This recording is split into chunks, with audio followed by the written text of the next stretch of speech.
ఇప్పుడు ఇక్కడ అందరూ ఎక్కువగా స్త్రీలు ఉన్నారు కాబట్టి స్త్రీలైనా పురుషులైనా ఒక వివరం ఉందనుకోండి మన జీవితంలో, ఇంట్లో వాళ్ళకి పురుగు తొలవదు మెదడులో. ఏంది సైతాన్లా ఇట్లా మాట్లాడితే ఏం మాట్లాడుతున్నావు నువ్వు? దయ్యం పట్టింది ఆయన, నీకు దయ్యం పట్టింది. ముందు దయ్యం పట్టిన మాటలు నువ్వు మాట్లాడుతున్నావు. దేవుని పిల్లలకు ఎట్లా సమాధానం ఇవ్వాలి? చాలా నెమ్మదిగా తాలింతో బ్రతులు ఆడుకుంటూ సమాధానం ఇవ్వాలి. నువ్వు చెప్పే సమాధానాన్ని బట్టి తన మనస్సు స్థిమితపడుతుంది.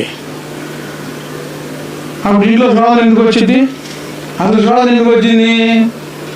సమయం బాగొట్టావు, ప్రార్థన చేయాలి, మెలకువగా నువ్వు లేవు. చాలా జాగ్రత్తగా ఉండాలి. శోధనలో ప్రవేశించుకున్నట్లు మెలకువగా ఉండి ప్రార్థన చేయండి. ఎంత ఎక్కువ ప్రార్థన చేసుకుంటే అంత కంచె మన చుట్టూ, మన ఇంటి చుట్టూ వేయబడుతుంది. ఎంత తక్కువ ప్రార్థన చేసామంటే ఎవరికి అవకాశం దొరుకుతుంది? కాబట్టి ఏదో విధంగా ఎవరికి అవకాశం దొరుకుతుంది? సాధారణంగా అవకాశం దొరుకుతుంది. ముసలివాళ్ళైనా, యవనస్తులైనా, చిన్నపిల్లలైనా మనకు ప్రధానంగా దేవుళ్ళు కావాల్సింది ఏంటంటే, చెప్పండి ఏం కావాలి? ప్రార్థన.